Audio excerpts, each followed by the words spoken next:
Snowden may be in the spotlight, but according to multiple sources, at 1 p.m. Eastern tomorrow, Army Judge Denise Lind is expected to deliver her verdict in the military trial of Bradley Manning, the Army private accused of giving 700,000 classified documents to WikiLeaks. In closing arguments, defense lawyer David Coombs said that Manning was a naive but brave and conscientious objector to the wartime conduct of the United States. The defense made its case after the prosecution argued that Manning had willingly given classified information to al-Qaeda and other enemies by posting the documents on the internet for all to see. Aiding the enemy is the most serious of the 21 charges Manning faces and carries with it a life sentence. The Army private has already pleaded guilty to 10 lesser offenses, ones that could put him in prison for 20 years. The outcome of Manning's trial is sure to have repercussions for Edward Snowden. Both men have ties to WikiLeaks, whose founder, Julian Assange, published Manning's leaks in 2010 and has aided Snowden in his flight from justice. While Snowden's leaks have triggered a massive debate over government surveillance, Manning's military trial has received comparatively little attention, despite the fact that his documents revealed a very dark side to the U.S. war on terror. Just a warning, the video you are about to see is graphic. Light them all up. 202 traffic, 260s. Come on, fire. Hey, Roger. Keep shooting. I just drove over a body. Yeah. I got a wounded girl. We need to take the rest of mine. Oh, it's their fault for bringing their kids to a battle. That's right. That video, which showed the killing of 2 Reuters journalists in 2007, came to light as a result of Manning's leaks after the military refused Reuters' request to access it. In similar fashion, Manning's trial has been subject to tight media restrictions. No cameras or electronic devices have been allowed in court, and no official transcript has been made available. Reporters are now being subject to intensive searches upon entering the courtroom and are watched over by armed military police officers in the Media Filing Center. Joining us now from Denver is Salon columnist and best-selling author David Sirota, and joining us from Baltimore is artist and activist Clark Stoeckley, author of The United States versus PFC Bradley Manning, a graphic account from inside the courtroom. Clark, I would like to go to you first, seeing as you are one of the very few people that has been in the room as the Manning trial has unfolded. Can you tell us about the climate inside the courtroom and what you've seen so far? Well, it's a very tense climate in the courtroom right now. We just saw the wrapping up of closing arguments on Thursday and Friday.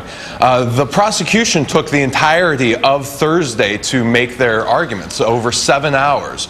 Ashton Fine repeated himself over and over to basically filibuster the courtroom and the press attention on Thursday, so that the stories coming out were essentially just the arguments of the prosecution. And those arguments didn't really add up. Fine was trying to say that Bradley was an anarchist, that he was trying to gain notoriety and fame, but the logic there doesn't add up as to why he would do this anonymously.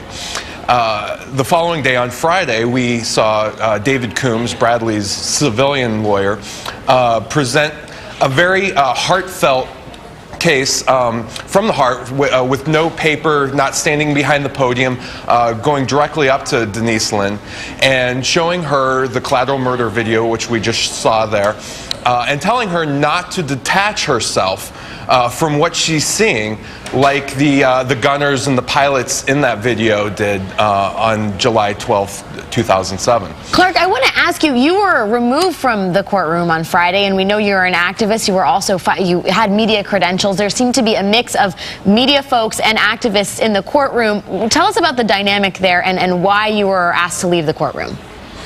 Well, I am not able to comment on that, and I agreed to come on the show, understanding that we would discuss Manning and not my banning from the courtroom. But I can tell you this. I have written a letter to Denise Lind. I gave that to David Coombs, and he submitted it to her. And she has submitted that to the garrison commander. And so I'm waiting for a reply back as to whether I will be allowed back on Fort Meade base. Could you at least comment on, we have a tweet from Charlie Savage, who's the New York Times reporter who's covering the Manning trial, and he says in his tweet, "Creepy, having armed military police in camo patrolling behind each row of reporters and looking over shoulders as we take notes on the Manning trial today." Is that the atmosphere in the courtroom? Well, I think this trial has had an unprecedented case of censorship, starting with the fact that no legal filings and no transcripts, official transcripts, were coming from the court. And this is, very shocking. This is a trial about secrecy, and they've emphasized the fact that they are keeping track of all social media, the messages coming out, and we've had, actually armed MPs standing behind us while we're tweeting, posting our stories, and it is definitely an environment that is very tense, and it boggles my mind that they would be so clamped down on free speech when this is a trial all about free speech. Well, yeah, David, I want to get your thoughts on the Manning trial, because certainly the implications of this verdict are broad. I mean, the notion that Manning could be convicted of aiding the enemy because he gave documents to an organization that then posted them to the internet. The interlinkage between the internet and aiding the enemy has vast repercussions for journalists in the future, whistleblowers, and people concerned about civil liberties. Absolutely. I mean, the conflation of the idea that if you put something on the internet, that means you're giving it to the terrorists. I mean, you're essentially publishing it for the world to see. And yes, there are some terrorists in the world, but the government's case is a case that essentially would, I think, create a situation where journalists would have to worry, activists would have to worry, whistleblowers would have to worry, the average citizen would have to worry that if they put something on the internet, the government can turn around and say, if the government doesn't like it, and that putting the act of putting it on the internet is an act of aiding Al-Qaeda. It's a ludicrous. It sounds ludicrous, but you're right. It has a potential legal ramifications to criminalize the act of blowing the whistle and the act of journalism. And I guess, David, you've been writing about national security concerns and sort of where we are at this moment in time with both Snowden and obviously the Manning trial in the background. And you've talked about James Clapper and his behavior, if you will, on the stand. And I'll read an excerpt by James Bamford in the New York Review of Books. He says, "Of course, the U.S. is not a totalitarian society, and no equivalent of Big Brother runs it. Still, the U.S. intelligence agencies seem to have adopted Orwell's idea of doublethink. Clapper said that his previous answer was not a lie. He just chose to respond in the, quote, least untruthful manner." And you think about that wording, and you hear what Clark is telling us about military personnel standing over media in a trial that has been largely blocked from American eyes and ears or global eyes and ears, and there is an Orwellian sort of strain here. Absolutely. I mean, it's classic news speak. Clapper is allowed to go before Congress and to lie, to blatantly lie to lawmakers who are trying to oversee the NSA when he's asked a question about whether mass surveillance is happening. And there's no punishment for him. We haven't seen the government move to charge him with perjury, but the government is charging aggressively people like Bradley Manning and pursuing Edward Snowden. So there's a complete double standard here. And there's this old saying that says, look, they're public officials. That means that we're supposed to know as much as possible about what they're doing. And that's exactly what the Obama administration, I think, is trying to prevent. Clark, there is a lot of debate over, what sort of punishment both Bradley Manning and Edward Snowden should receive. But the public editor of the New York Times, Margaret Sullivan, reminded us back in March of what we have gotten in terms of information from these leaks. And I will reread her words. "Imagine if American citizens never learned about the abuse of prisoners at Abu Ghraib.